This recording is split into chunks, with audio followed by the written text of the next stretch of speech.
هذا مظهر ومجلى كمال الشريعة والإسلام. Ini adalah menunjukkan bagaimana kesempurnaan Islam yang datang kepada kita. كان يقول بعض الصحابة سوق المسلمين كمصلى المصلين. Sebahagian sahabat dahulu pernah berkata bahwasanya pasar kaum muslimin pada waktu itu macam surau. لأنك تجد في سوقهم تلاوة القرآن. Karena di sana akan didapati banyak orang membaca Al-Quran di pasar mereka. تجد في سوقهم ذكر الرحمن. Dan di sana ada banyak berzikir kepada Allah. وتجد في سوقهم الأمانة. Juga sifat amanah di pasar-pasar mereka. تجد في سوقهم الأخلاق الفاضلة. Dan juga akhlak-akhlak yang mulia. تجد في سوقهم مساعدة المسكين والفقير والمحتاج. Didapati di pasar mereka adalah membantu kepada orang-orang miskin dan orang-orang yang memerlukan. بحمد الله كم قرأتم من سورة الإخلاص في هذا الصباح في هذا المكان؟ Saya bersyukur kepada Allah sudah berapa banyak semua yang hadir di sini membaca Al-Quran dan juga surat Al-Ikhlas. والواحدة منها بثلث القرآن. Satu daripada surat Al-Ikhlas itu ganjarannya adalah 1/3. فالثلاث تعديل ختمة.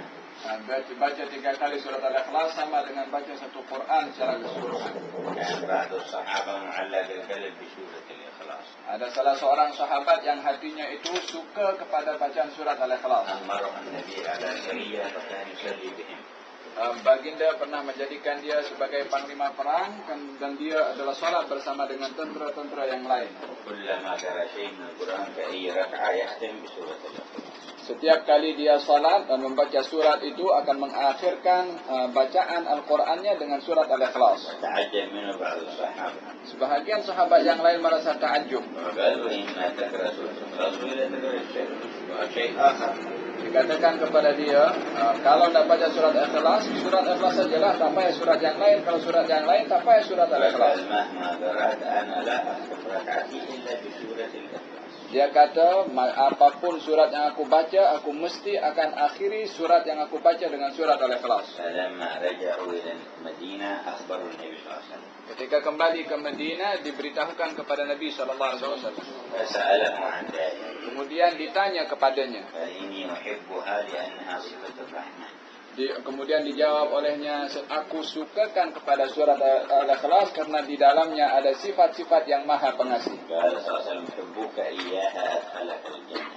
Nabi bersabda, kecintaanmu kepada surat Al-Ikhlas itu akan menyebabkan kamu masuk surga. ففي هذه المؤسسة ميسر لكم أن تجمعوا مع القيام بأعمال الدنيا مكاسب لدينكم وآخرتكم. Di dalam yayasan ini didapati bahwasanya semua yang hadir di sini menggabungkan di samping daripada pekerjaan-pekerjaan yang menjadi tanggung jawab daripada tanggung jawab kita, dan juga lebih daripada itu adalah daripada amalan-amalan yang membawa kebaikan di akhirat. فبقيت النية عند الإنسان كلما اتسعت وصلحت كانت أثمر وأنور وأبرك.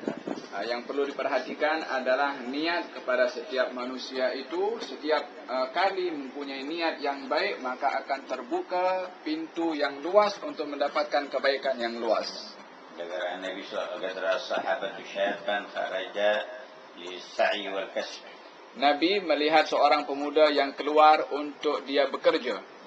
فقال بعض الصحابة لو كان هذا صرف قوته وجهده في الجهاد في سبيل الله. As-sahabah yang ada dia mengatakan, andai kekuatan pemuda ini dipergunakan untuk jihad di jalan Allah. فقال صلى الله عليه وسلم إنه إن كان خرج من أجل والدين يعولهما فهو في سبيل الله. Nabi lalu menjawab, kalau pemuda ini keluar untuk memenuhi nafkah keperluan kedua orang tuanya, maka bekerjanya pemuda itu adalah fi sabilillah. فإن خرج يسعى على أهله وولده فهو في سبيل الله. Kalau dia keluar bekerja untuk mencari nafkah, memenuhi keperluan istri dan anak-anaknya, maka dia adalah fi sabilillah. وإن خرج يصل أرحامه فهو في سبيل الله. Kalau dia keluar untuk mempererat pertalian tali silaturahim pun juga fi sabilillah. وإن خرج يسعى على أرملة أو مسكين فهو في سبيل الله. Kalaupun ia juga keluar untuk memberikan bantuan kepada janda-janda yang miskin dan orang-orang miskin, maka dia adalah fi sabilillah. وإن خرج مفاخرا مقاصرا فهو في سبيل الشيطان. Tapi kalau dia keluar adalah untuk tunjuk sombong dan untuk hanya mengumpulkan harta sahaja, maka dia berada di jalan syaitan.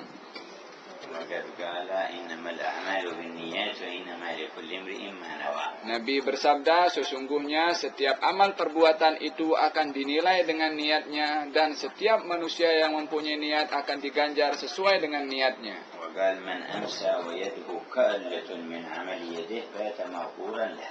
Disebutkan barang siapa yang dia berada di waktu petang dalam keadaan dia kembali daripada bekerja untuk memenuhi keperluan dirinya, maka dia akan tidur malam itu dalam keadaan diampunkan dosanya oleh Allah. يشير هذا إلى في هذا الحديث إلى أمرين اثنين.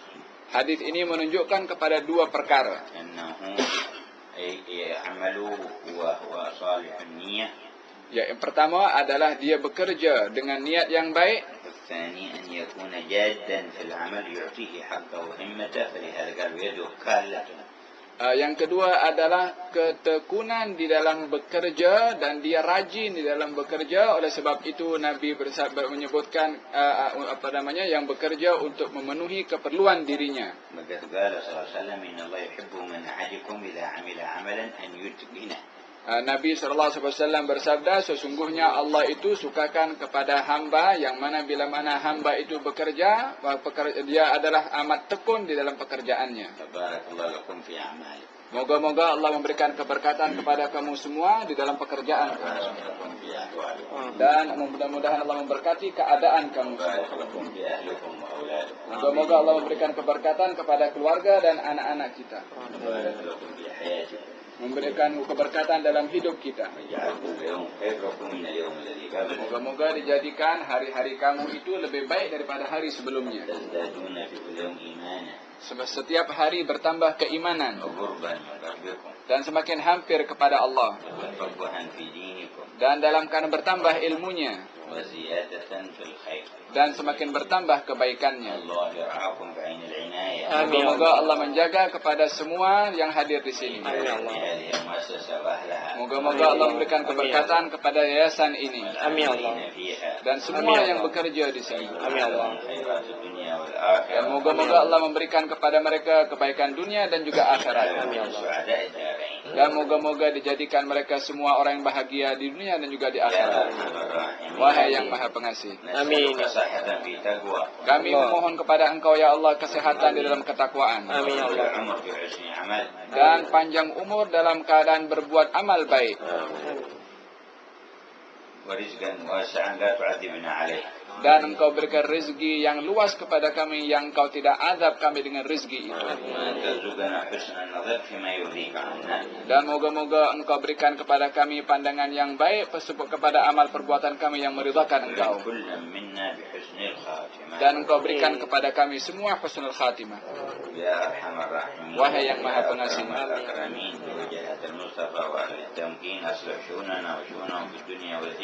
ربنا آتنا في الدنيا حسنة وفي الآخرة حسنة وقنا عذاب النار.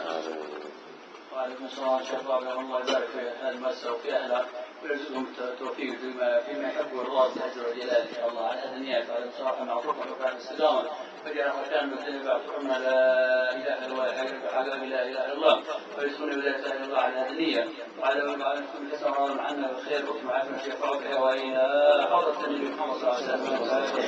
أعوذ بالله. بسم الله الرحمن الرحيم.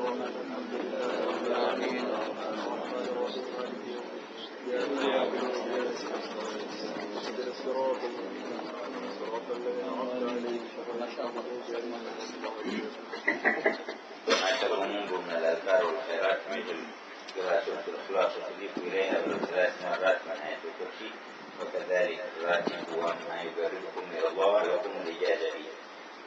Habib menyampaikan di samping daripada bacaan surat Al-Ikhlas setiap hari yang dibaca, Habib menyarankan untuk ditambahkan dengan 3 kali ayatul kursi dan juga ratib Al-Imam Abdullah bin Ahmad Haddad untuk dibaca di sini, dan apa saja yang dapat mendekatkan diri kita kepada Allah. Habib mengijazahkan kepada kita semua.